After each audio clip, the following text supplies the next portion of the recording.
পাথারকান্দিতে সংঘটিত গণপিটুনির ঘটনায় স্থানীয়দের মধ্যে বিরূপ প্রতিক্রিয়া দেখা দিয়েছে। শনিবার জনতার প্রতিবাদে পাথারকান্দির রাজপথ কেঁপে ওঠে।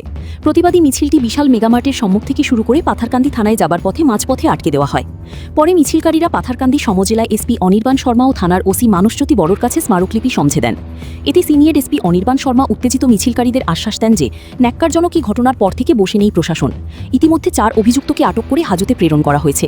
বাকিদের ধরতে সবদিকে পুলিশি জাল বিছানো হয়েছে। এতে জড়িত কেউই রেহাই পাবে না। ঘটনার ভিডিও ফুটেজ দেখে দোষীদের চিহ্নিত করা হচ্ছে। ভানুচন্দ্রের রিপোর্ট, আসাম প্রাইম নেটওয়ার্ক। শান্তির দ্বীপ বলে খ্যাত বরাক উপত্যকার পাথারকান্দি সমষ্টিতে যে নেকারজনক ঘটনা সংঘটিত হয়েছে, দুজন দরিদ্র যুবক ওরা নিজের গরু ফিরিয়ে নিয়ে আনতে ওদেরকে যে বর্বরতা ওদের উপর চালানো হয়েছে, এটাকে আমরা পাথারকান্দির আম জনতার পক্ষ থেকে, হিন্দু মুসলিম জাতি ধর্ম বর্ণ নির্বিশেষে সবার পক্ষ থেকে তীব্র ভাষায় নিন্দা এবং ধিক্কার জানাচ্ছি।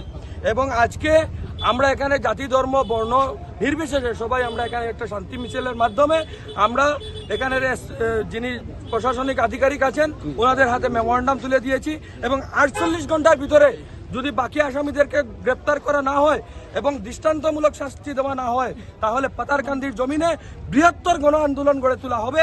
প্রশাসনের উপর আমাদের আস্থা রয়েছে। ইতিমধ্যে 4 জনকে গ্রেপ্তার করা হয়েছে, কিন্তু ওদের কঠোর শাস্তি নিশ্চিত করতে হবে। ওদেরকে গ্রেপ্তার করে ছেড়ে দিলে শুধু হবে না।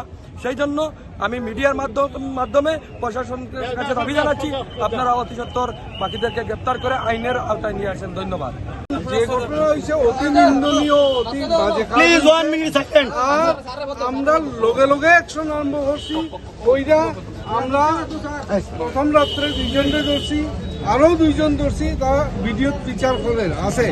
7 জন অলরেডি অ্যারেস্ট হয়েছে, বাকি কজনেরও নাম পাইছি, ভিডিও তো পাইছি।